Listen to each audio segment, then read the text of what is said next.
અમદાવાદના ધોળકામાં 2 મહિના પહેલા બનાવેલું નાળું તૂટ્યું। પીપળી વટામણ જૂના હાઈવે પરનું નાળું તૂટ્યું।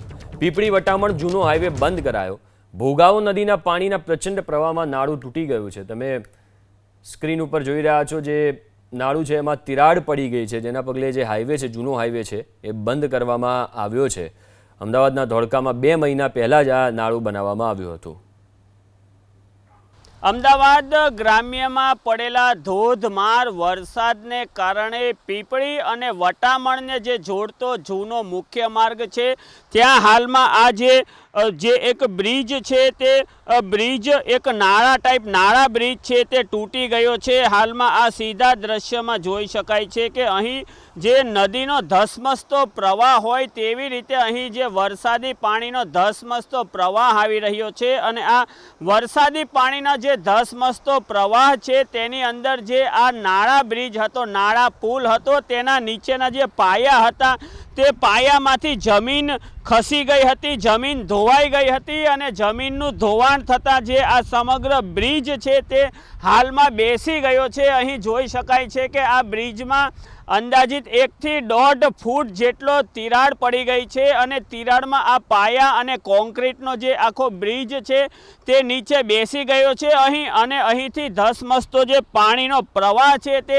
વહી રહ્યો છે। આ જે ભોગાવો નદી હાલમાં ઓવરફ્લો થઈ છે અને આ ભોગાવો નદી જે ઓવરફ્લો થતાં તેના જે પાણી છે તે સમગ્ર વિસ્તારમાં ફરી વળ્યા છે અને આ વિસ્તારમાં આ પાણી ફરી વળતા આ જે બ્રિજ છે તે પણ હાલમાં બેસી ગયો છે। જો આ રોડની વાત કરવામાં આવે તો આ રોડ સુરત અને સૌરાષ્ટ્રને જોડતો મહત્વનો રોડ છે। આ તરફથી સુરત અને દક્ષિણ ગુજરાતથી મોટાભાગની જે લક્ઝરી બસો અને વાહનો આવતા હોય છે અને આ તરફથી પીપળી તરફ જતા હોય છે અને પીપળી તરફથી આ જે સુરત અને સૌરાષ્ટ્રને જો જોડતો મહત્વનો માર્ગ છે ત્યાં આ પુલ બેસી ગયો છે। ઉપર જોઈ શકાય છે કે ધોલેરા અને જે અમદાવાદ છે તેને જોડતો એક્સપ્રેસ વે પણ અહીંથી પસાર થાય છે। આ મહત્વનો કહી શકાય તે માર્ગ હાલમાં પાણીમાં ગરકાવ થઈ ગયો છે। જે ભોગાવો નદીનું જે પાણી ઓવરફ્લો થઈને આવ્યું છે અને આ જોઈ શકાય કે આ તરફ પાણીનો જે ઘસમસતો જે પ્રવાહ વહી રહ્યો છે અને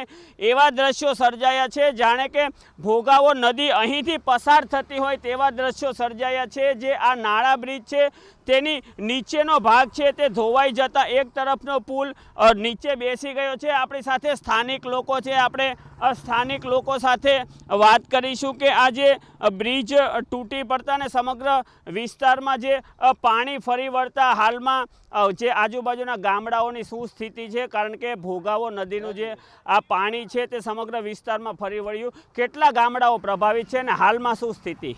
આ નપાણીયા ગામ બુડમાં છે અત્યારે પાણીમાં, અત્યારે વણીતળાવ બુડમાં છે, પીપળી બુડમાં છે, અત્યારે પાણી બહુ હોય। અત્યારે અમે ઓલી બોટથી કાઢવી છે માણસોને, ગાંફાળા બધા કાઢવા આવ્યા છે। બીજલભાઈ છે, સાદુલભાઈ છે, વેલાભાઈ છે, આ ગામડેથી કાઢવા માટે અહીંયા આવ્યા છીએ, બરોબર। હાલમાં ખોરાક જે લોકો ફસાયા તે લોકોને ખોરાકની તેની શું સ્થિતિ? ખોરાકની અત્યારે નાસ્તો ને એવું બધું આપ્યું છે। છોકરા છે 7-8-10 અહીંયા કણે વણી તળાવમાં, એમને પીપળીથી લાવીને અમે આપ્યું છે। કાલે હતા આખી ફોજ હતી, પોલીસવાળા પણ અમારી સાથે હતા, ટીડીઓ સાહેબ હારે હતા, મહામંત્રી હારે હતા, બધા સાથે હતા અને કાલે માણસોને કાઢ્યા છે। જી, આપણી સાથે અન્ય સ્થાનિક છે, તેમની સાથે વાત કરીશું। હાલમાં જે આ જળ ભરાવની સ્થિતિ સર્જાઈ છે, આ ભોગાવો નદીનું જે પાણી ઓવરફ્લો થઈને સમગ્ર વિસ્તાર પંથકમાં ફરી વળ્યું છે, તેના કારણે કેટલા ગામડાઓ પ્રભાવિત થઈ, હાલ શું સ્થિતિ? અહીંથી ફરતા ચારે બાજુના ગામડા પાણીમાં છે। સામેથી વરસાદ વિરમગામ સાઈડનો અહીંયાથી પાણી જે છોડ્યું છે ડેમમાંથી એ પાણી અહીંયા નીકળ્યું છે। ભોગાવો ફૂલ થઈ ગયો છે, સાબરમતીનો નદી સલકાઈ જાય છે એટલે એનો પુરવઠો પાણી અહીંપા ફંટાણો છે અને અહીંપાના ગામડાને બધી પરિસ્થિતિ હાવ નાજુક થઈ જાય છે। આપણી સાથે અન્ય ગ્રામજન છે, તેમની સાથે પણ વાત કરીશું। હાલમાં મોટાભાગના ગામડાઓમાં જે નીચાણવાળા વિસ્તારો છે ત્યાં જળ ભરાવની સ્થિતિ છે, જિલ્લા પ્રશાસન શું કામગીરી કરી રહ્યું છે? બધા જ કાલે બધા સાહેબોને બધા કાલે હાજર હતા, બધા ભાજપના કાર્યકર્તા હતા, બધા વણીતળાવ ગામમાં ગયા હતા અને વણીતળાવની અંદર જઈને બધા વૃદ્ધ માણસ હતા એમને કાઢીને બહાર લાવ્યા ને કામ બધું સારું છે, પણ ઓછામાં ઓછા 16 કે 17 ગામડા અંદર હજી છે માથે સમાણી છે, પછી ગામડા ઘણા અંદર છે. હાલમાં જે ગ્રામજનો છે તેની શું સ્થિતિ, ખાસ કરીને આ પાણી કેટલા દિવસે ઓસરશે? તમે અહીંથી વર્ષોથી વસવાટ કરતા હો, દર ચોમાસે આ સ્થિતિ આવતી હોય છે. હજી સ્થિતિ સામાન્ય થતાં કેટલા દિવસ થશે જો વરસાદ ન આવે તો? આ તો પહેલી જ વખત આટલું બધું પાણી આટલું આવ્યું, નકર તો 1 દિવસ કે 2 દિવસ પાણી રહે ને પાણી જતું રહે છે. પણ આ રોડ રસ્તા થતાં પાણીનો અંદર વધારે ગરકાવ થતાં બધી બાજુથી પાણી કોઈ જવાનો રસ્તો ન રહ્યો, એ માટે પાણી વધારે ભેગું થયું ને એના હિસાબે આ પાણી ભેગું છે. બાકી એક્સપ્રેસ હાઈવે અને અન્ય રસ્તાઓ પણ ઊંચા કરવાની હાલમાં કામગીરી શરૂ, તેને કારણે જળ ભરાવની સ્થિતિ એવું લાગી રહ્યું તમને? હા, અહીંયાથી આ લાંબુ નાળું મૂકી દે ઓછામાં ઓછું 1/2 કિલોમીટરનું, તો આ પાણી ટોટલી આ જે જમા થાય ને એ પાણી જમા ન થાય.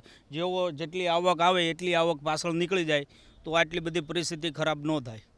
હજી આ હતા સ્થાનિક લોકો, તેમણે સ્પષ્ટ જણાવ્યું છે કે આ જે જળ ભરાવની જે વોટર મેનેજમેન્ટની યોગ્ય નીતિ ન હોવાને કારણે અને જે આ જોઈ શકાય છે કે પાણીનો જે ધસમસતો પ્રવાહ છે તે પાણીનો વધુ જથ્થો આવી ગયો હોવો અને જે નાળું છે, બ્રિજ છે તે સાંકડો હોવાને કારણે જળ ભરાવ થયો અને જે ધોવાઈ ગઈ, માટી ધોવાઈ ગઈ, તેને કારણે હાલમાં બ્રિજ બેસી ગયો છે. હવે બ્રિજ રિપેર ક્યારે થાય તે પણ એક મોટો યજ્ઞ પ્રશ્ન છે. કેમેરા પર્સન રાજ ભાવસાર સાથે ચેતન બાંભણિયા, એબીપી અસ્મિતા, અમદાવાદ.